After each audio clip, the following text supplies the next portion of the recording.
Good morning, children. So, once again, we are meeting in our new lecture.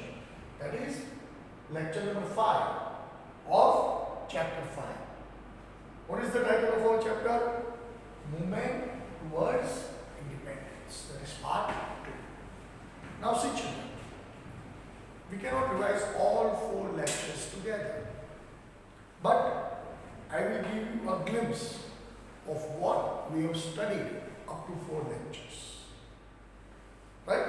We have studied in this topic in lecture number 1 about Simon Commission, Nehru Report, and concept of complete independence. ये था हमारा lecture number 1. बराबर है?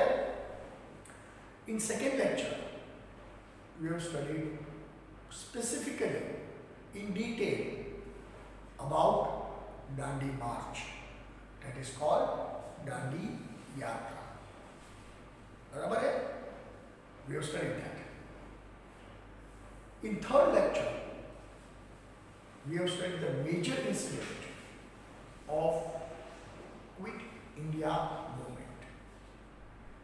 Quit India movement को बच्चों ऐसा बोला जाता है कि वो हिंदुस्तान का आखिरी आजादी का जंग था. उसके बाद हिंदुस्तान आजाद हो गया था क्योंकि गांधी जी की भी बढ़ती उम्र चलती थी.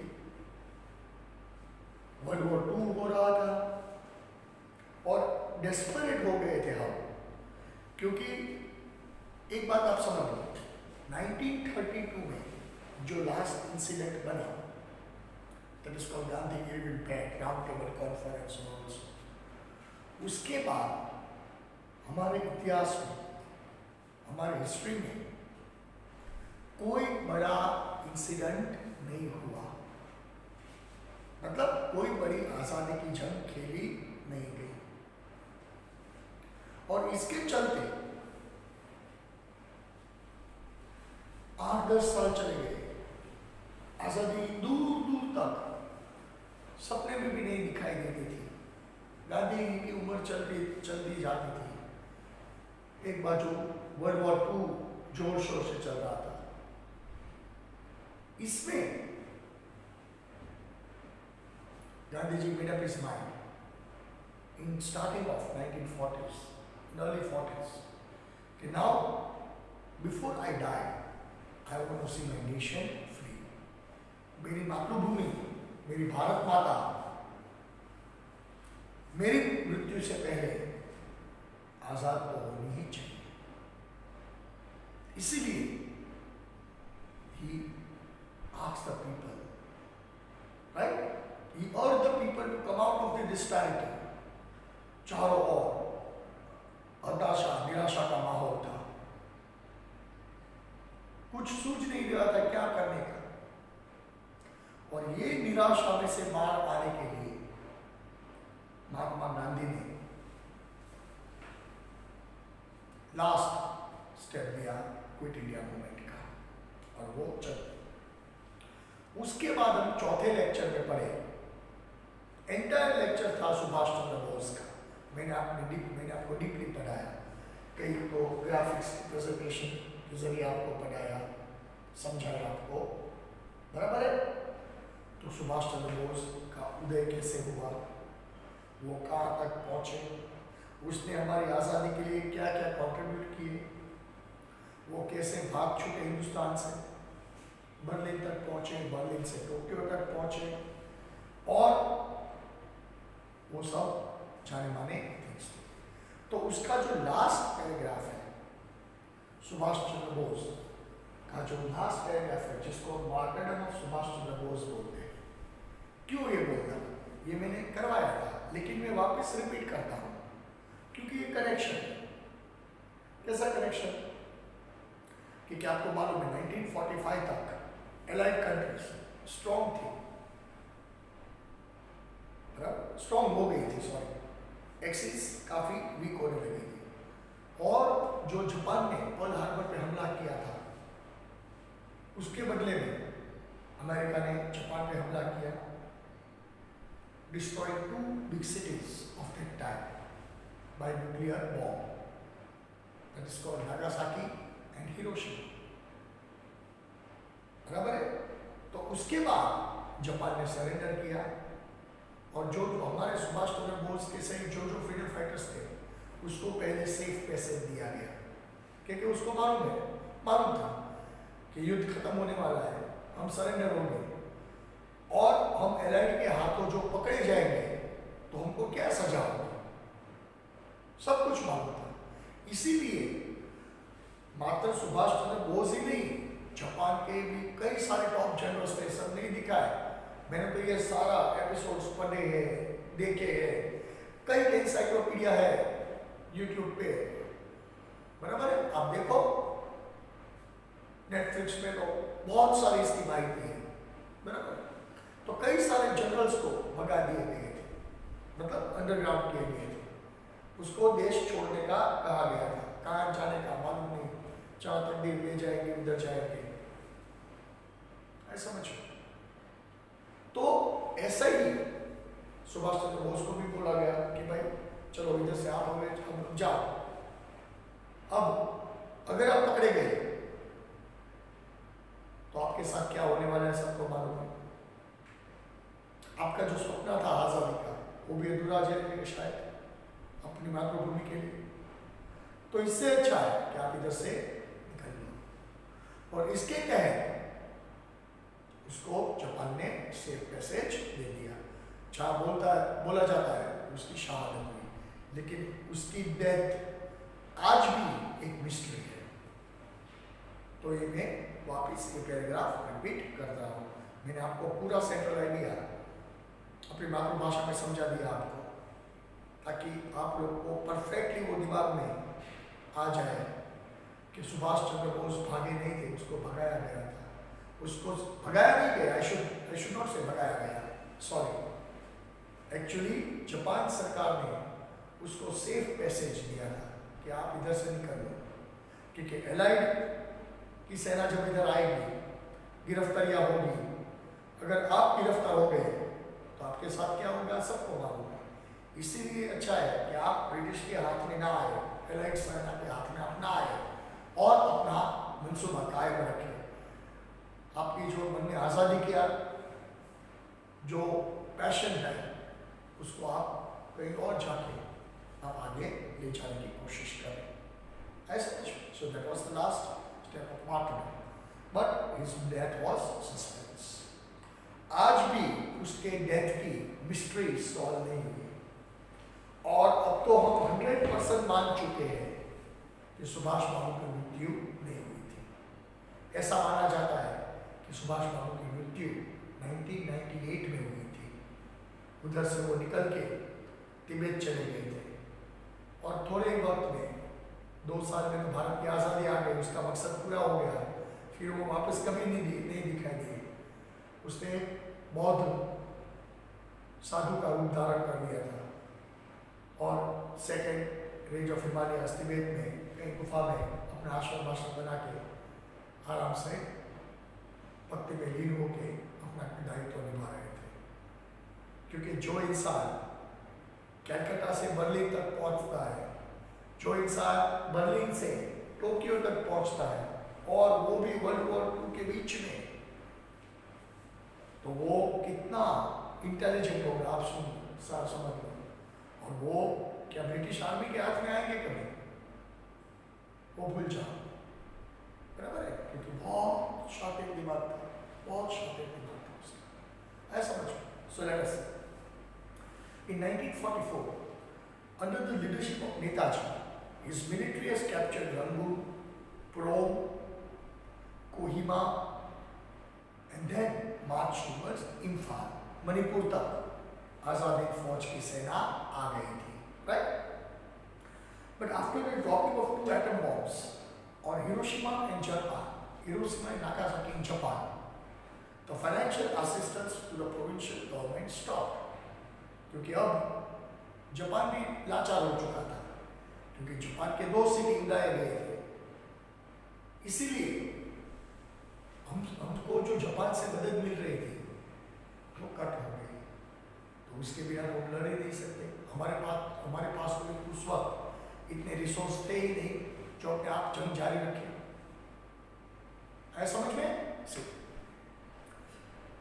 British aircraft started warfare against Azad Hind Fauj, so the condition became critical. हमला होने लगा और हमारे पास कोई दूसरा उपाय नहीं था सरेंडर के सिवा। Right? So on 18 August 1945 he started from Taipei airport to Formosa and Tokyo by plane caught fire and got serious burns. By undergoing treatment he died. ऐसा स्टेटमेंट रिलीज किया गया था क्योंकि उसकी डेड बॉडी बरामद नहीं हुई थी। ऐसा स्टेटमेंट दिया गया था कि ट्रीटमेंट के दौरान सुभाष बाबू की मृत्यु हुई है। और गवर्नमेंट स्टेटमेंट कितने मायने रखते हैं आप सब देखते हो, इसीलिए उसका डेथ आज भी मिस्ट्री है। Right? The mystery of his death has remained unsolved till date. That's so much. So that was my talk. Now we are coming to partition of India. अभी हम मुस्लिम लीग की बात करेंगे। अभी बहुत एक्शन रहेंगे। जो वर्ल्ड वॉर था, वर्ल्ड वॉर II में, उसके पहले सुपर पावर्स थे इंग्लैंड और फ्रांस। ये समझने वाली बात है यार, जो मैं बोलता हूं ये बुक में से नहीं है, पहले आप बैकग्राउंड समझ लो। राइट? तो क्योंकि फ्रांस के पास तकरीबन 20वीं सेंचुरी की शुरुआत में तकरीबन 50 कॉलोनीज थे और इंग्लैंड के पास तकरीबन 91 कॉलोनीज थे। मान लो कि पूरी दुनिया को लूटपाट करके ये लोग ने अपना दायित्व मतलब अपना एम्पायर खड़ा किया था।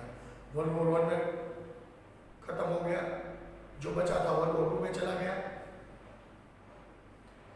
When America enter world war II, America की एंट्री के बाद फ्रांस को तो जर्मनी ने पहले ही डांट दिया था।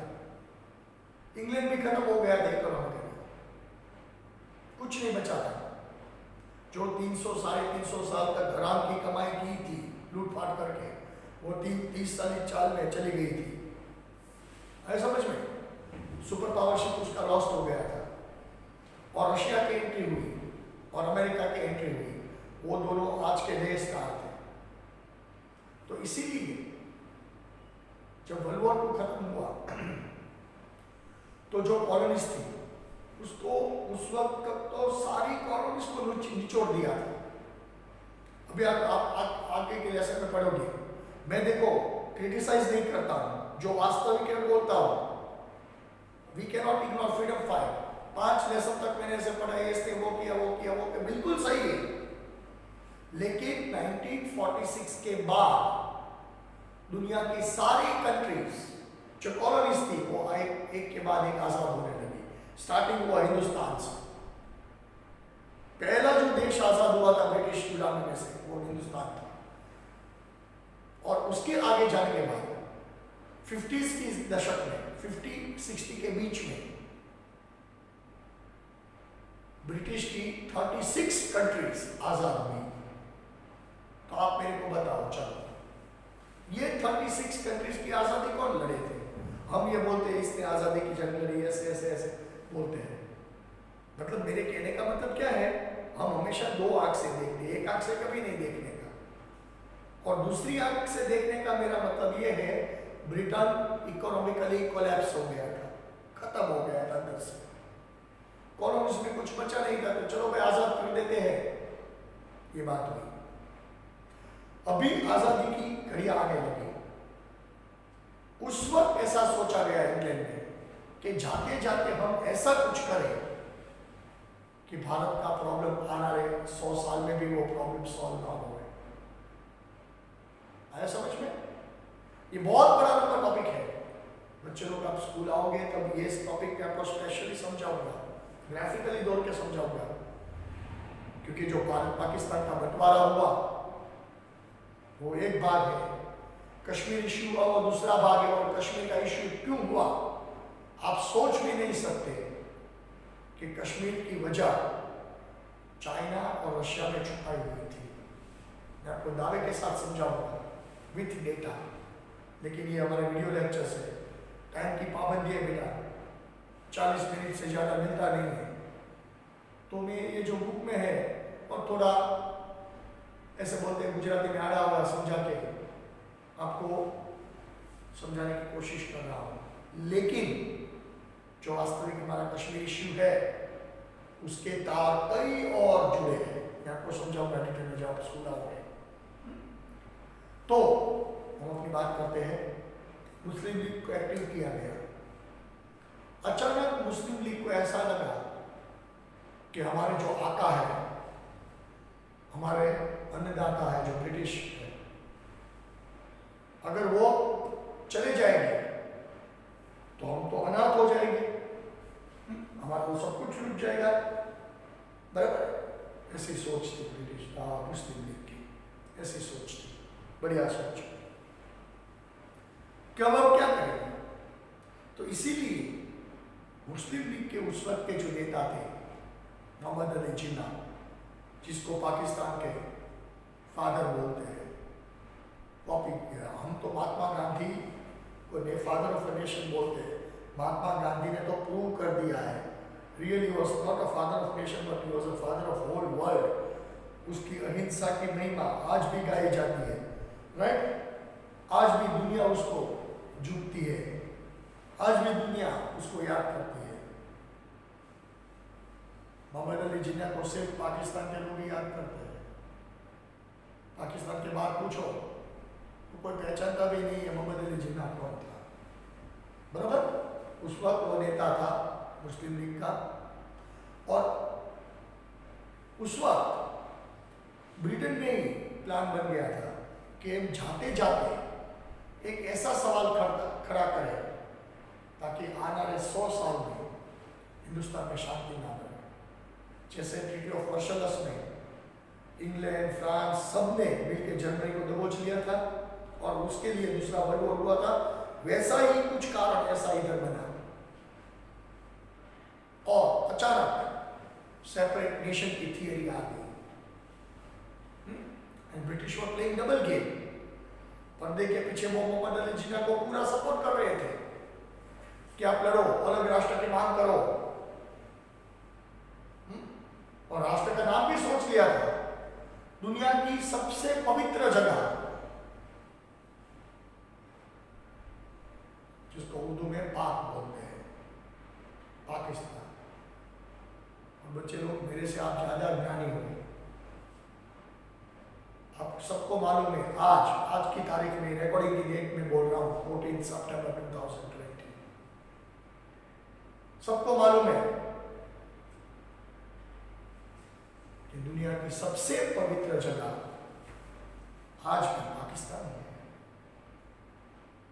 कितना अमन है, कितनी शांति है, कितना भाईचारा है, कितना सुकून वाला देश है, सबको मालूम है। समझ लिटरली उसके नाम से, नाम के हिसाब से ही वो देश अभी चल रहा है आज की तारीख में। तो ऐसा कुछ पर्दे के पीछे खेल बना कि आप एक अलग राष्ट्र की मांग करो, हम आपको समझाएंगे कि भाई ऐसा नहीं, ऐसा नहीं, लेकिन आप अपने जिद पे कायम रहो। मतलब they were playing double game. Gandhi ji जैसे आपको मैं बोलना चाहता हूँ, जैसे लिबरल माइंडेड थे, मोहम्मद अली जिन्ना को खूब समझाया कि भाई रहने दे, अगर तेरे को ऐसा लगता है कि मुस्लिम्स आर इनसिक्योर तो यार तू पहला प्रधानमंत्री बन जा। हमारे तो दिमाग में भी ऐसा नहीं है, 1000 साल से हिंदू मुस्लिम भाई भाई की तरह रहते हैं, काम करके आप बखेड़ा करता है तो बंटवारा मत कर। मोहम्मद अली जिन्ना किसी भी हिसाब से समझने वालों में से नहीं था, उसको एक ही रट लगी थी, हमारा अलग राष्ट्र होना चाहिए, और सब कोशिशें नाकाम हुई। तब गांधी जी ने हैवी हार्टेड बंटवारे को स्वीकार किया, लेकिन बंटवारा का जो प्लान था वो एक्चुअली ब्रिटिश का प्लान था। मोहरा बना दिया था, मुकोटा बना दिया था मोहम्मद अली जिन्ना को। समझ रहे? पर्दे के पीछे तो ब्रिटिश की चाल थी। आप किसी भी एनसाइक्लोपीडिया पढ़ लो, और मैंने उस वक्त आप बोला था कि जो 1906 में हुआ था वो 1947 में खतरनाक साबित होने वाला था। तो इसे कहने का तात्पर्य क्या है कि अगर 1906 में मुस्लिम लीग का जन्म नहीं होता तो शायद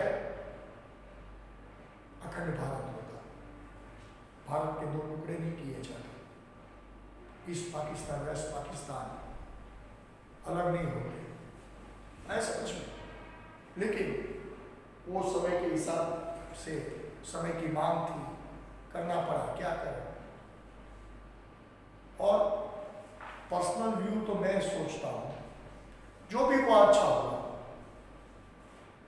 मेरे हिसाब से, शायद मैं गलत भी हूं, लेकिन मैं एक बात बोलना ये जरूर चाहूंगा कि आज हम जो ये परिस्थिति देख रहे हैं तो हमको अच्छा हुआ। हमको ऐसा लगता है कि जो हुआ था उस वक्त आज से 70 साल पहले वो अच्छा हुआ था। क्यों?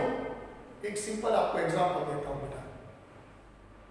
मान लो कि अगर ये मेरा हाथ किसी वजह से सड़ने लगा है और आहिस्ता आहिस्ता वो सड़ा आगे बढ़ के मेरे शोल्डर तक पहुंच गया है, समझो ये हाथ बिल्कुल नाकाम हो गया। और डॉक्टर ने मेरे को ऐसा बोला कि सर अगर ये आप अपने जीत करके अपने शरीर से जुड़ा हुआ होगा तो वो शराब पूरे शरीर में फैल जाएगा, इससे तो अच्छा है कि आप कटवा लो।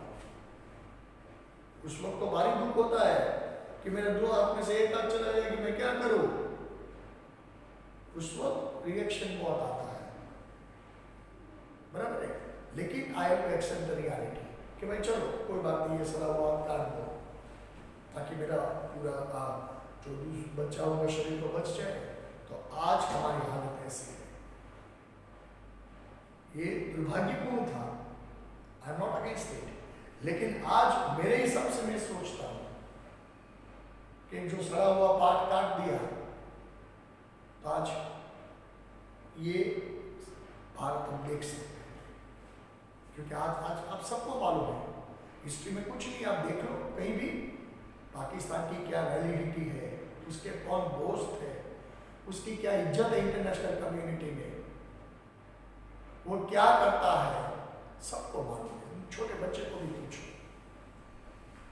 और पिछले 20 साल में 2 दशक में कहीं भी ह्यूमैनिटी के विरुद्ध जो भी कार्य हुआ, जिसको आतंकवाद बोलते हैं, जिसको मास किलिंग बोलते हैं, जिसको एंटी सोशल एक्टिविटी बोलते हैं, दुनिया के किसी भी कोने में ऐसी घटनाएं होती है, फिर उसकी जांच एजेंसियां वो देश की जांच करने में लग जाती है, एक एक डॉट्स जोड़ती है, ये हुआ था, एक एक को पकड़ के अपना अपना रस्सा बनाते हैं। और लास्ट में जांच होने के बाद वो रस्सी का लास्ट जो हुक होता है, लास्ट पार्ट होता है, वो जाके पाकिस्तान में आके अटकता है। इतना बढ़िया नाम किया है। मैं कोई पॉलिटिकल एनालिसिस नहीं हो, ये जो देखते हैं वो बताते हैं, बराबर है। और आप देखो अभी हमारा हिंदुस्तान का नाम कहाँ है? 70 इयर्स में पाकिस्तान ने क्या कमाया, क्या गवाया, हिंदुस्तान ने क्या कमाया, क्या गवाया, आपके सामने है। तो उस वक्त हमको थोड़ा दुख हुआ था, लेकिन आज की पीढ़ी के आपके लिए मैं सोचता हूं कि वो डिसीजन शायद सही था कि एक सड़ा हुआ भाग था, चलो काट दिया, थोड़ी पीड़ा हुई, तकलीफ हुई, लेकिन पूरा हमारा शरीर तो बच गया, पूरा हिंदुस्तान तो आज ऐसे okay, let's say achieving independence and partition of India. The commanders of Indian National Army was arrested and imprisoned. बराबर? ये जानो. आप चौथी लाइन में आओ. पांचवी line, sorry. On February 20, 1947, Attlee, the Prime Minister of Britain, announced that the British government will give all the powers to the government of India as per cabinet mission formulated and shall quit India by June 1948. पहली दफा आजादी की तारीख नक्की हुई. एटली ने बोला कि 1948 जून से पहले हम हिंदुस्तान छोड़ के चले जाएंगे. ये पहली दफा आजादी का कोई किरण देखा. मतलब we have seen the ray of hope of freedom, right? बंटवारे की बात, ये जो पिक्चर है बोले आप बच्चों लोग स्कूल में आओगे, मैं आपको एक वीडियो है मेरे पास, एक मूवी है at the time of partition, 30 days of partition, मैं आपको दिखाऊंगा ये थिएटर में. फिर आप जज कर लेना बुक सही है या एनसाइक्लोपीडिया सही है, right? Thus, in the change situation, Mountbatten was appointed as a viceroy by Lord Wavell. Mountbatten की चाल थी कि भाई हिंदुस्तान जाके बंटवारा करने का है, क्वेश्चन खड़ा करना है, और वो ही टारगेट लेके वो हिंदुस्तान आए थे. When he took charges of his post, communal riots started in India. Muslim league ने दबदबाटी शुरू कर दी क्योंकि स्क्रिप्ट तो इंग्लैंड में लिखी गई थी पहले से, आपको क्या करना है. The condition of India became pathetic. Pathetic means poor. चारों ओर आगजनी, मारामारी, लूटपाट, communal riots फैल गए. In July 1946, the Congress secured 201 seats and 2 out of 210 seats, and Muslim League 73 seats out of 78 seats. क्योंकि पहले से ही बंटवारा किया गया था, मुस्लिम को अलग वोटिंग राइट दिया गया था, कांग्रेस को अलग वोटिंग राइट दिया गया था. दोनों ने अपने क्लेम किया, दोनों पार्टियां मजबूत होकर बाहर हुई. मुस्लिम लीग ने अपने इलाके में 78 में से 73 सीट जीती, कांग्रेस ने अपने इलाके में 210 सीट में से 201 सीट जीत के बता दिया.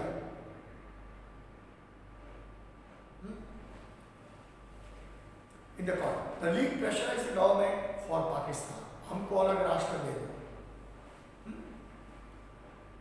हमको अलग राष्ट्र चाहिए. नाम भी सोच रखा था पाकिस्तान, दुनिया की सबसे पवित्र जगह. On 10th August 1946, a terrible communal riots and turnouts spread over India. Muslim league ने पूरे देश में दंगा फसाद करवाना शुरू कर दिया, मारकाट शुरू कर दी. उसको मालूम था गांधी जी अहिंसा के पुजारी हैं, गांधी जी कतई हिंसा में नहीं मानते, इसलिए वो हिंसा पे उतर आए थे, क्योंकि उसको वो जबरदस्ती महात्मा गांधी से कन्फेस करवाना चाहते हैं कि चलो बंटवारा कर दो. मालूम है, सबको मालूम है, right? Sardar Patel, looking at the situation of India, Sardar Patel, Jawaharlal Nehru and other Congress leaders felt that there is no other alternative than to accept the demand of Pakistan. Sardar Patel सब कुछ समझ चुके थे, जिन्ना की चाल बिल्कुल समझ. मैं आपको एक मूवी बताऊंगा सरदार, मैं आपको दूसरी मूवी बताऊंगा गांधी, राइट, जिसमें लॉर्ड एटनबरो ने काम किया है. अब देखना, मोहम्मद अली जिन्ना एक ही व्यक्ति से उस वक्त डरता था, वो थे हमारे सरदार वल्लभ भाई पटेल. एक ही व्यक्ति से वो डरता था. उसको मालूम था कि ये व्यक्ति ऐसा है ना, वो हमारे हाथ में कुछ नहीं आने देगा. और वो ही हुआ था आखिर में, वरना तो महात्मा गांधी तो दिलेर थे, आधा हिंदुस्तान चला जाता. ये तो बचा रखा था सरदार पटेल ने, प्रूफ के साथ बोल सकता हूं, ऐसा ही नहीं. Because of this, because the Muslim League and Jinnah insisted of separate Pakistan, The Muslim League boycotted the first cabinet mission in December 1946. बुलाया गया था जिन्ना को कि आओ बात करें, बंटवारे का नहीं है। और वो उसमें सोच रखा था, उसको ऑफर भी दिया गया था कि अगर आपको इनसिक्योर लगता है आप भारत के आज़ाद भारत के पहले प्रधानमंत्री बन जाओ, आपको सत्ता ही चाहिए, सत्ता आपको देते हैं, चलो, लेकिन भैया बंटवारे की बात मत करो। लेकिन वो अपनी जिद पे कायम था, क्योंकि उसको मालूम था कि वो ब्रिटिश का पपेट है और ये चाल ब्रिटिश की थी। तो मुस्लिम लीग तो सिर्फ उसका मुखौटा था, उसका माउथ पीस था, राइट। हम पपेट का शो देखते हैं तो पपेट को नाचते हुए हम देखते हैं, पपेट नहीं नाचता है, उसको नचाने वाला पर्दे के पीछे बैठा होता है, राइट। तो मुस्लिम लीग तो ब्रिटिश की पपेट थी सिर्फ, है समझ में। So on December, yes, the Muslim League executive held on 31st January 1947 decided to boycott the cabinet meeting and gave the rapid and extensive demand for Pakistan. क्या extensive demand भैया, क्या rapid demand? मारता, खून खराबा, लूटपाट, इतना तेज कर दिया था माहौल कि हमारे पास कोई अल्टरनेटिव नहीं बचा था। वो हमारा मुंह और नाक दोनों बंद करके बोलते थे कि चलो अब आप सांस लेने की कोशिश करो। कहां से सांस ले? उस वक्त माहौल ऐसा हो गया था क्या? Mountbatten convinced Nehru and Sardar Patel, who understood the matter, having well-organized central government, having administrative units, etc., should be more peaceful and progressive instead of weak central government consisting of many autonomous and opposite constituencies.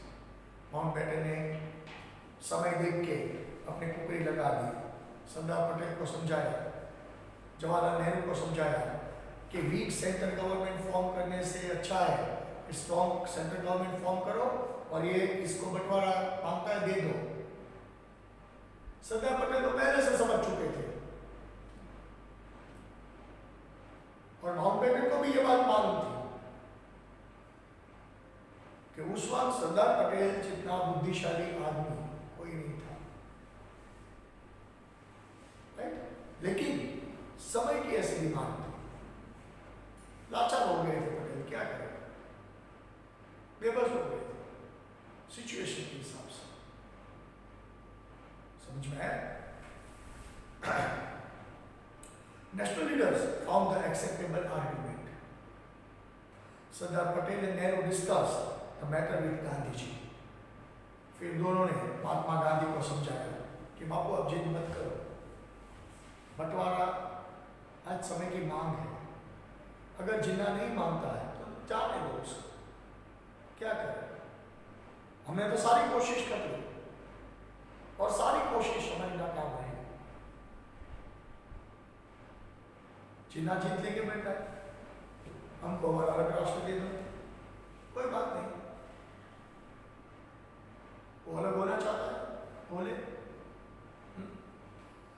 Who had helplessly accepted arrangement for the partition of India heavy-heartedly. मतलब ये कोई खुशी वाला माहौल नहीं था। और जब ये बात गांधी जी ने एक्सेप्ट की, तो ऐसा लिखा जाता है हिस्ट्री में, उस वक्त से वो बिल्कुल मौन हो गए, उसको दिल पे चोट लगी थी, मौन हो गए बिल्कुल। He stopped interfering all the political efforts. सारा कारोबार सरदार पटेल नेहरू के हाथ में दे दिया कि आपको जो अच्छा लगे करो, अब मेरे को इसमें से जाने दो। तो कहने की बात यह है कि मोहम्मद अली जिन्ना, गांधी जी इतने दुखी हुए थे उस वक्त कि जिसकी बात ही आप मत करो, तो भी जिन्ना को ये शर्म नहीं थी, है? ये शर्म नहीं थी कि महात्मा गांधी जैसे इंसान को हमने ठेस पहुंचाई। तो ये हम जो नौटंकी कर रहे हैं, जो ड्रामा लगा के बैठे ब्रिटिश के खंभे पे बैठ के, वो बंद करें। हाँ? पूरी नौटंकी चल रही थी और बंटवारा हुआ। उस बात के बाद सरदार पटेल और वल्लभ भाई ने ये सारा दारोमदार हैंडल किया था जवाहरलाल नेहरू के साथ। गांधी जी बिल्कुल बैक स्टेज चले गए थे। Right, Mountbatten plan and partition of India, most important short note, जिसका डर था वो ऑफिशियली होने को जा रहा था। On 24th March, Viceroy Mountbatten presented his scheme. According to him, there is no alternative other than partition of India. कोई रास्ता ही नहीं बचा था, सारे रास्ते बंद हो चुके थे। National leaders and prolific leaders like Sardar Vallabhbhai Patel understood the matter. पूरा गेम प्लान समझ में आ गया था कि अब क्या करना है, अब क्या करना है, कुछ नहीं हो सकता, बंटवारा ही हमारे पास एक सॉल्यूशन है। After many discussions and pondering, finally on June 3, 1947, Mountbatten decided to plan to partition India. Bharat को दो टुकड़े में बांटने का प्लान तैयार किया गया। राइट, जहां मुस्लिम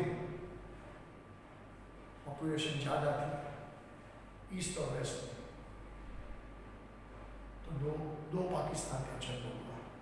ईस्ट पाकिस्तान बिकेम बांग्ला, आज का जो बांग्लादेश है उस वक्त वो ईस्ट पाकिस्तान बना, और आज का जो आज़ाद पाकिस्तान है उस वक्त वो वेस्ट पाकिस्तान बना, मतलब वो पाकिस्तान बने। This plan is called Mountbatten Plan. The Congress leaders and the Muslim League accepted this plan. When Mountbatten started getting implemented, the people of East Bengal and Sierra province of Assam decided to join East Pakistan. But West Bengal and East Bengal was affiliated to India as per decision in Assembly. West Punjab was joined with Pakistan, and the new Sindh province, Sindh and Balochistan also with Pakistan. तो ये सारे जो geographical areas थे waste में चले गए और एक राष्ट्र का निर्माण हुआ जिसको आप बोलते हैं पाकिस्तान। समझ में समझा नहीं सकते, क्योंकि ये मैंने बार बार पढ़ा है, देखा है कि उस वक्त कितने हालात बिगड़ गए थे। राइट, सो ऐसा बंटवारा हुआ। Okay, then our next topic,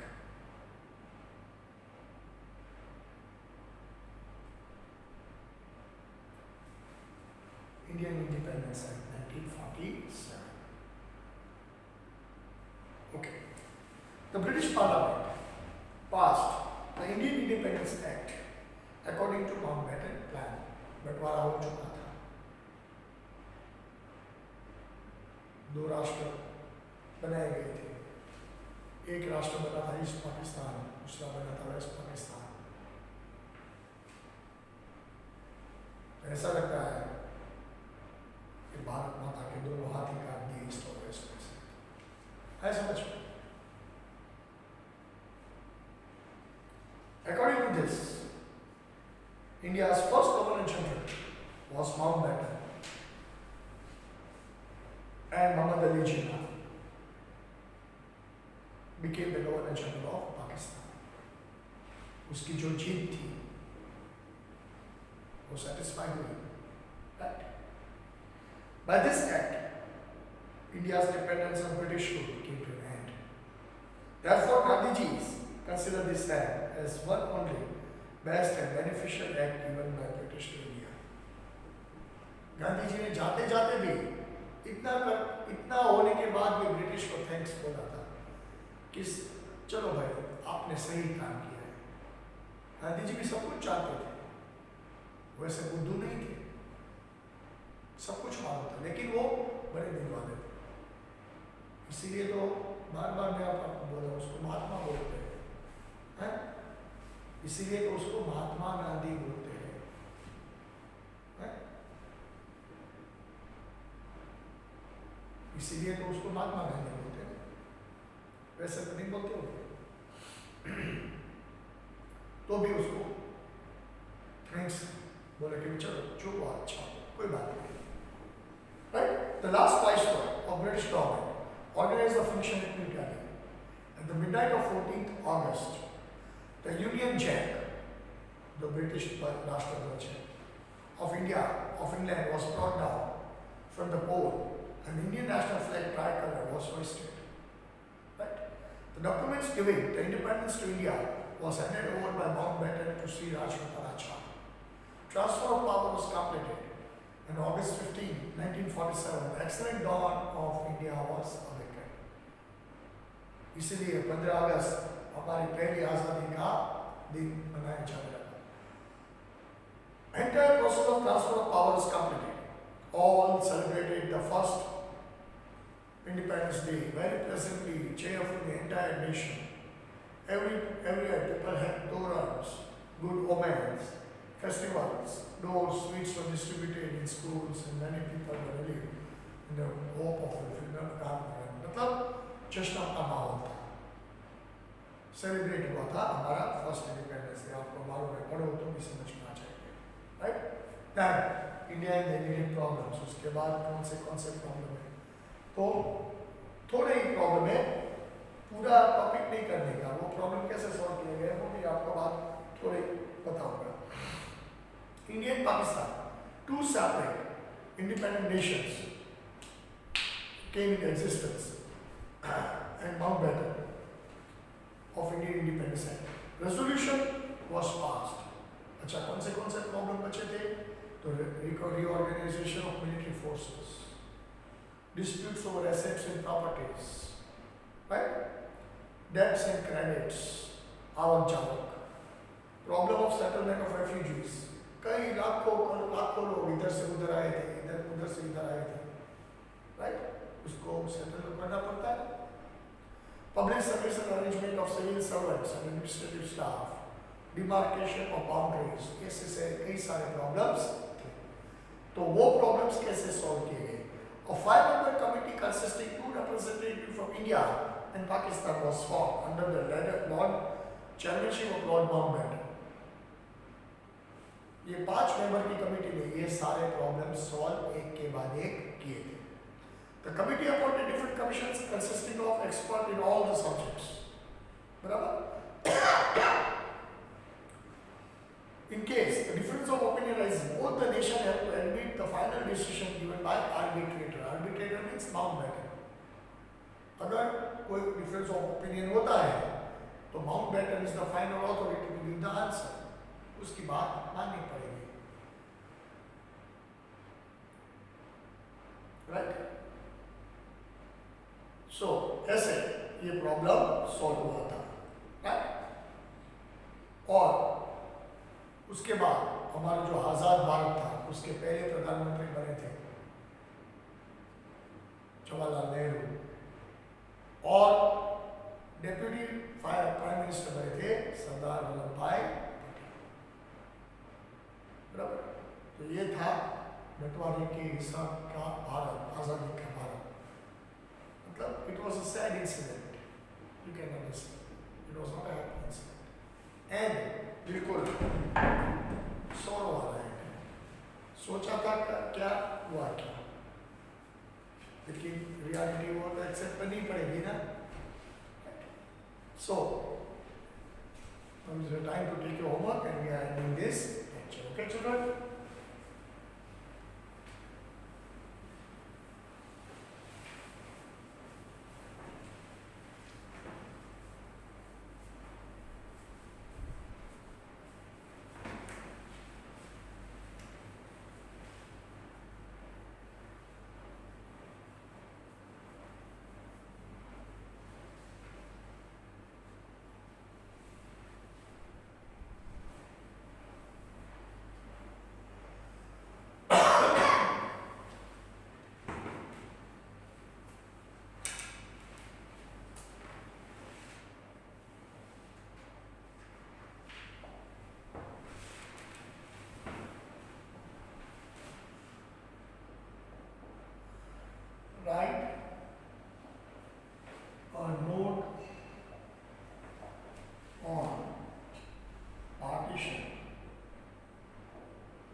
partition of India.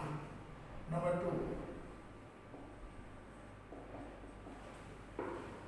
Short note on Mountbatten